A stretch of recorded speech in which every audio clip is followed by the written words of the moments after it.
Bana b'Imana, nongeye kubishimira cyane mu izina rya Yesu Kristo, kandi nanjye nongeye kwishimira kubana namwe muri uyu mwanya. Imana ikomeze ibagire neza, kandi Imana ikomeze kubagwiriza ibyiza aho muri hose mu izina rya Yesu Kristo.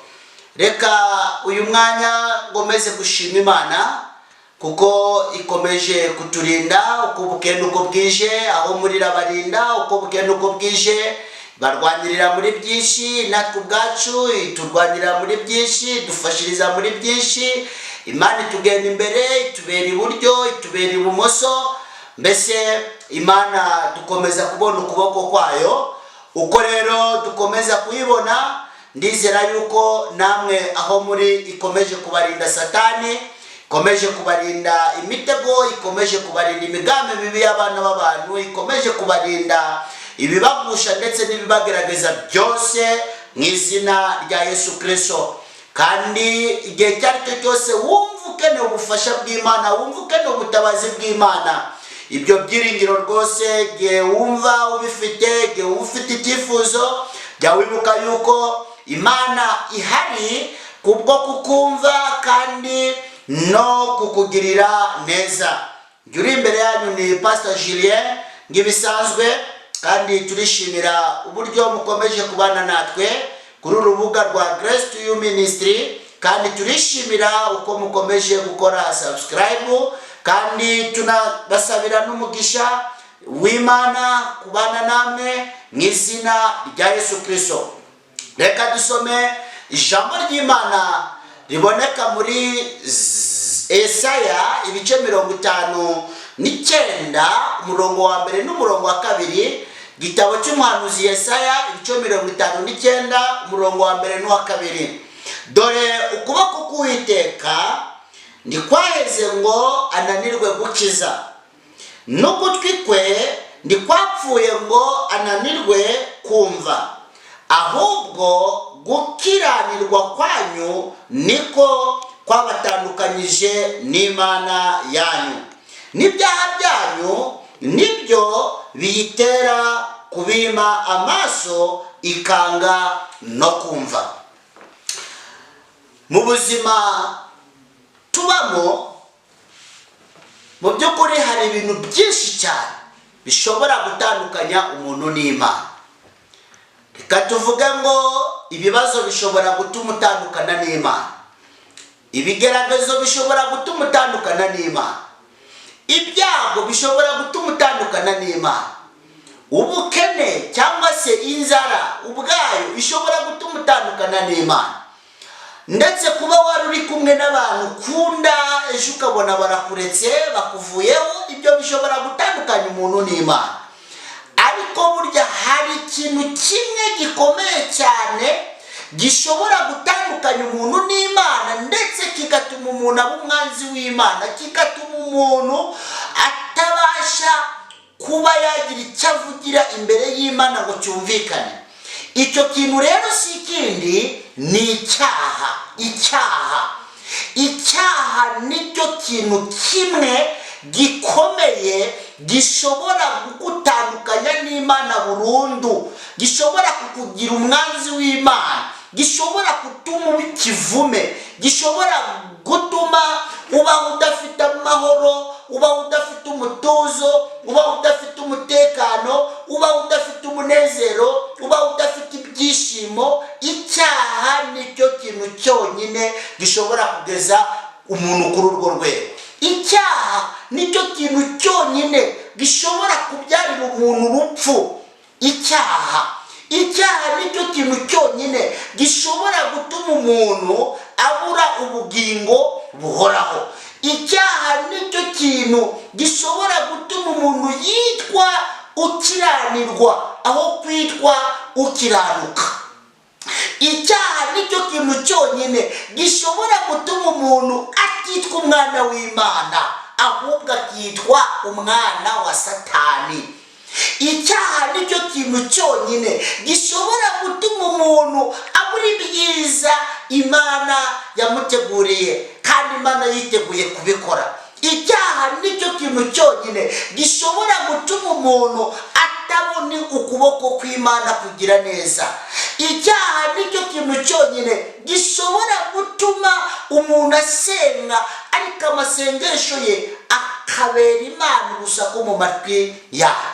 Icyaha nicyo kintu cyonyine gishobora mu by'ukuri gusiba imigisha yawe, imivumo ikaza, ugasigara nyine ubayeho kimwe nk'abandi bose, ugasigara ubayeho muri wa murongo uvuga ngo Imana igwisha imvura ku babi n'abeza.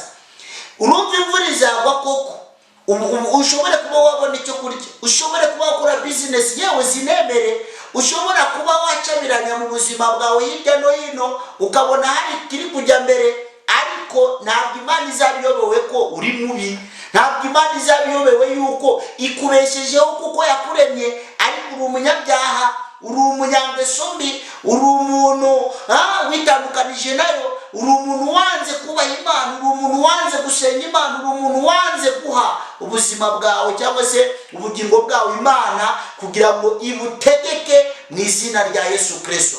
Hari byinshi ushobora kugeraho pe, uri umunyabyaha, ariko ntiwibagirwe yuko Imana mu by'ukuri ikunda umunyabyaha ariko ikanga ibyaha akora. Nguko ijambo ry'Imana ritubwiye, ijambo ry'Imana ravuze ngo dore ukuboko k'Uwiteka ndikwananiwe, ndikwaheze ngo ananirwe gukiza. Imana ikora ibitangaza, ikora imirimo ikomeye, ikora ibyoroheje, igakora n'ibikomeye.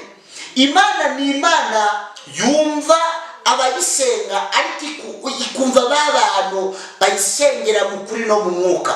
Imana ni Imana itabarira ku gihe, ariko irwanirira gutabara cyane no kurengera babandi bakora ibyo gukiranuka, babana bayo, babandi bayizeye, babandi bayimenye. Imana iba yiteguye kubatabara. Ni ukuvuga ngo niba ushaka kuba umunyamugisha, niba ushaka kugwiza amahoro, niba ushaka gusenga isengesho ryawe rigatumbagira rikagera ku Mana, niba ushaka kugira icyo ukora, icyo ukoze kigahabwa agaciro n'Imana, Imana ikacyishimira, niba ushaka kugira ubusabane bwiza n'Imana, niba ushaka kugwiza ibyiza, ukagwiza amahoro, ukagwiza umunezero, tesha agaciro icyaha, tesha agaciro icyaha, tesha agaciro ikibi n'igisa nacyo cyose, tesha agaciro kubaho mu buzima bwo gukiranirwa. Wubahe Imana, uvuge ati Imana ndakwemera kandi ndagutinya. Muri uko kugutinya ndashaka kugira ngo noneho ngore ibyo wishimira kurusha uko nakora ibyo ngewe nishimira. Sinshaka gutegekwa n'umubiri wanjye, sinshaka gutegekwa n'ibyiyumviro byanjye, sinshaka gutegekwa n'ubwenge bwanjye, sinshaka gutegekwa n'abandi bantu n'ikigare, sinshaka gutegekwa n'ibyiyumviro biturutse ku bandi bantu. Ndashaka kugengwa no gutegekwa nawe, ndashaka kumurikirwa n'umucyo w'ijambo ryawe, ndashaka kuyoborwa n'ijambo ryawe, ndashaka ko wa Mwuka Wera wamanutse kuri wa munsi wa Pentekote, ndashaka ko uwo Mwuka Wera anzaho kubwo kwizera umwana wawe Yesu Kristo. Iyo tureba Abayisiraheli mu kubaho kwabo, tukareba uko bavuye muri Isiraheli bakajyanwa muri Egiputa, bakoreyeyo imirimo myinshi y'uburetwa, babaho mu buzima butameze neza, ubuzima bw'imicanganiko, ubuzima bw'imibabaro n'agahinda, babaye mu buretwa imyaka myinshi. Icyatumye bajyayo ni icyaha, kugomera Imana. Iyo umuntu agomera Imana ahura n'ibibazo, ahura n'ingaruka mbi, ahura n'akaga, ahura n'imibabaro, ahura n'imihangayiko. Si byiza kugomera Imana. Iyo tureba ibyaha bagendaga bakora byagiye bibageza mu kaga, bibageza mu bibazo bitandukanye, bituma babaho batishimye, batanezerewe, kugeza aho nyine Imana yashizeho umurongo wo kubacungura, ibahereza umuhanuzi wayo Mose aragenda arabacungura. Ariko anabagejeje no mu butayu, hari bamwe bakomeje n'ubundi kugomera Imana, ntibashaka kugendera mu by'Imana ishaka ko bagenderamo. Abo bose bagiye bahura n'ibibazo. Mu by'ukuri niba ushaka kubaho neza usenga Imana, niba ushaka kubaho neza mu muhamagaro wawe, niba ushaka kubaho neza mu bukristo bwawe, niba ushaka kubaho neza ufite indangagaciro Imana ishaka ko mu by'ukuri abantu bagira, niba ushaka kubaho ufite ubusabane n'Imana, anga icyaha. Nta kindi kintu gishobora gutuma Imana idakiza abantu uretse icyaha cyonyine. Nta kindi kintu gishobora gutuma Imana itaramburira abantu ibiganza byayo by'umugisha, ibiganza byayo by'ineza, ibiganza byayo bikiza, bikora ibitangaza. Nta kindi kintu gishobora gutuma Imana itabikora, ni icyaha cyonyine. Rero si byiza ko wa mugabo we aho uri, ndetse wowe urimo kumva uyu mwanya iri jambo ry'Imana, uri umudamu, uri umukobwa, uri umuhungu, uri umukozi w'Imana, aho waba uri hose jya wirinda gukora icyaha, ndetse ntukiri mu isayo y'ibyaha, n'uri mu mugambi wo kugira ngo akore icyaha, umva yuko nubikora Imana itazumva gusenga kwawe, nubwo wapfuka mugasenga mpaka Imana ugeze ku rwego rwo kuvuga ati menye ko n'umunyabyaha, menye ko naguye, menye ko nacumuye ku Mana, reka nze nongere ngarukira Imana nihane. Ijambo ry'Imana rero riravuga ngo niwemera kugarukira Imana nayo izakugarukira. Niwemera kugarukira Imana nayo izakugarukira. Ugomba kumenya yuko icyaha ni ikintu gitandukanye umuntu n'Imana. Ariko iyo uvuze ngo nemeye kwihana icyaha cyanjye, ukamenya aho wacumuye, ukababazwa n'ibyaha byawe, ukarira, ukaboroga, ukavuga ati none reka nature ibyaha byanjye imbere y'Imana, abo nacumuye reka mbasabe kumbabarira, reka mbasabe imbabazi, ukishyira mu biganza by'Imana neza. Gira imitekerereze myiza itarimo gukora icyaha. Kamere y'icyaha ugomba kuyirwanya mu izina rya Yesu Kristo. Inzira itarimo inzira itari y'Imana ugomba kuyihunga mu izina rya Yesu. Za nshuti zikuzengurutse ubona zikugira inama zo kukuganisha ahabi gusa, ugomba kwitandukanya n'izo nshuti mu rwego rwo kugira ngo ukore ibihesha Imana icyubahiro. Aho waba uri hose rero, mu gihe icyo ari cyo cyose, ukigenda uvanga ibintu utazi gutandukanya ikibi n'icyiza, utazi neza yuko Imana itumva isengesho ry'umunyabyaha, utazi neza yuko Imana itumva rwose b'abantu bakiranirwa, icyo gihe uzaba ufite ikibazo. Imana ikeneye yuko twayikiranukira kugira ngo nidusenga nayo izabashe kutwumva ndetse no kutugirira neza. Abantu benshi turasenga, abantu benshi tugakora umurimo w'Imana, abantu benshi tukavuga ati turi mu murimo w'Imana, ariko kuvuga ko uwurimo ukaba utari wamenya kureka gukora icyaha, ukaba utari wamenya kwirinda gukora icyaha, ukaba utari wamenya ko ugomba kuyoborwa n'Umwuka Wera w'Imana kandi akaguturamo, ukaba utari wamenya gushyira mu bikorwa iby'ijambo ry'Imana rivuga, ukabaho wivanga gusa, uzakomeza usenge ariko uzabona nta kintu kijya mbere mu buzima bwawe. Ariko ku ruhande rwawe hari abazaba bari gusenga, hari n'icyo bari kubona kiri kuboneka mu buzima bwabo bwa buri munsi, hari n'amashimwe bari kwinjiramo mu buzima bwabo bwa buri munsi. Reka wirinde gukora icyaha, reka umenye yuko Imana yanga icyaha urunuka, yanga icyaha urunuka. Nawe niba ushaka ineza, niba ushaka ibyiza, anga icyaha urunuka. Niba ushaka kubana neza n'abagenzi bawe, ukaba ushaka kubana neza n'uwo mwashakanye, ukaba ushaka kubana neza n'urubyaro rwawe, ukaba ushaka kubana neza n'abantu bari mu muryango mugari, ukaba ushaka kubana neza n'abo musengana, abo wahawe wenda kugira ngo ubayobore mu murimo w'Imana, ukaba ushaka imigisha, ukaba ushaka kugera aheza buri muntu wese yakwifuza kugera, ukaba wifuza kugera ku byiza umuntu wese yakwifuza kugeraho, ukaba wifuza kugwiza imigisha, ukaba wifuza kubona urukundo rw'Imana ndetse n'ubwiza bw'Imana bikomeje kubana nawe, ukomeje kubibamo ndetse no kubigenderamo no kubikoreramo, icyaha ugomba kukirinda. Ugomba kwirinda gukora icyaha mu izina rya Yesu Kristo. Reka Imana iguhe kwitekerezaho, Imana iguhe kwitekerezaho nawe ubwawe, Imana iguhe gutekereza ku mubano wawe nayo, Imana iguhe kureba aho umutima wawe waba uri, aho ubwenge bwawe bwaba buri.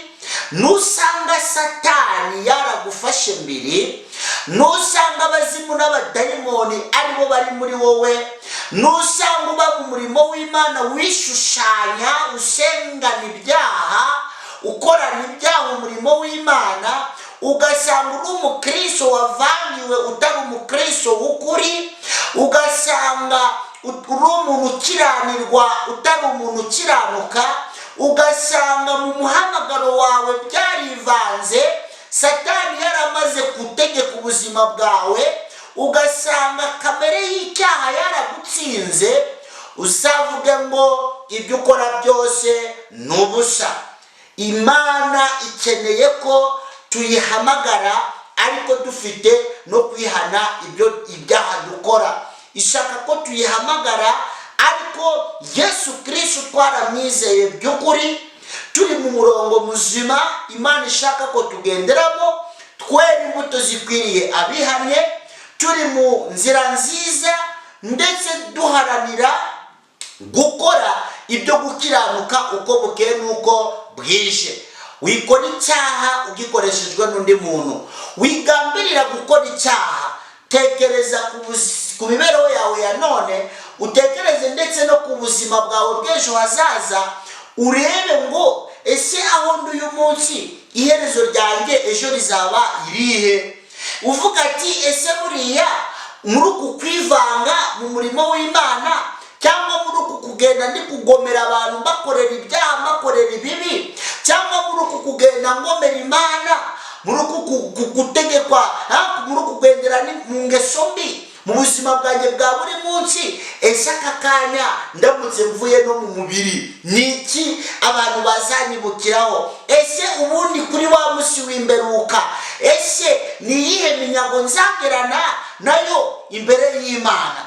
Ibyo byose uramutse ubitekerejeho, wagakwiriye kugira ubwoba bwinshi cyane, ukavuga none se niba nshobora gupfukama ngasenga Imana ndinyumve, icyo naba nsigaje ni igiki? Ese niba nshobora kwinginga Imana ndirebe umubabaro wanjye, ndirebe agahinda kanjye, ndirebe guhangayika kwanjye kubera ibyaha byanjye ndemera kwihana, ibyo byaba bimariye iki?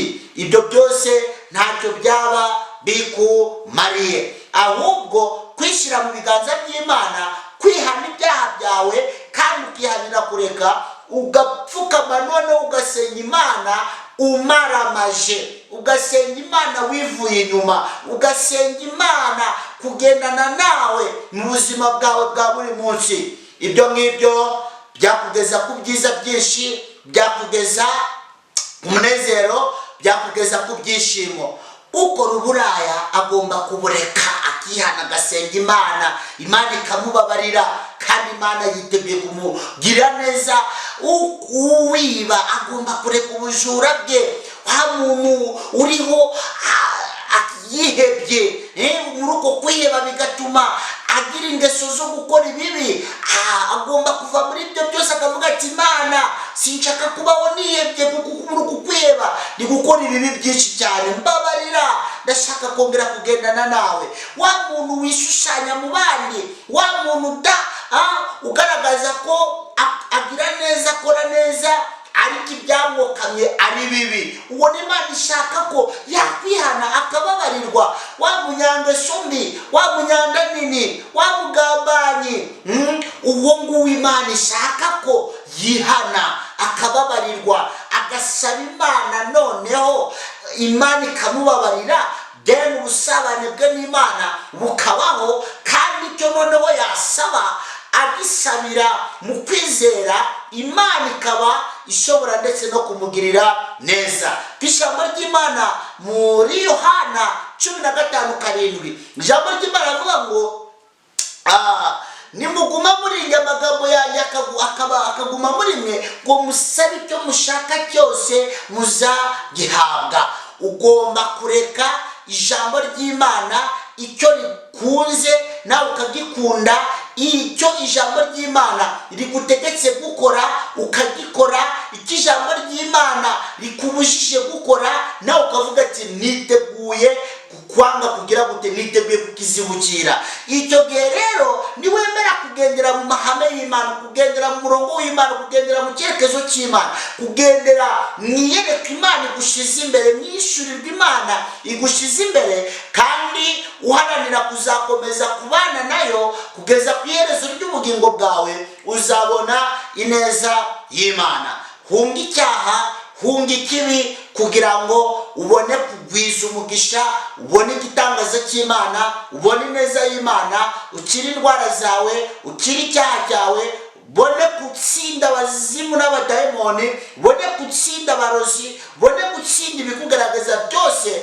mu izina rya Yesu Kristo. Reka ukuboko kw'Imana kubane nawe, kandi umwuka wera w'Imana akomeze kukumvisha ibyanditswe byera, kugira ngo umutima wawe hagire igihinduka, mu bwenge bwawe hagire igihinduka, kandi wumve umubiri wawe hari ikintu gihindutse, kandi mu nzira zawe wumve yuko hari ikintu kigomba kujya mbere, kandi Satani ndakiza gufitiye, inzira z'abapfumu ndakiza zigufitiye, ariko inzira yo kuyoboka agakiza, inzira yo kumva ko wabana n'Imana ndetse uyisengera mu kuri no mu mwuka, so ukumva yuko ari byo bigufitiye umumaro. Reka aho uri hose Imana ikomeze kuba mu ruhande rwawe, ikurwanire kandi ikomeze kukubohora, ikomeze kuguhesha ibyiza, igukize ikibi, igukize Satani, igukize imigambi mibi, igukize kugendera mu kivunge, igukize kuyoborwa n'ingeso mbi, igukize kuyoborwa n'ubwenge bwawe, ahubwo ijambo ry'Imana rikomeze rikubere umucyo, kandi ukomeze guhindukira gukiranuka. Ibyo mbigusabiye nizeye mu izina ry'Umwami wacu Yesu Kristo, amen.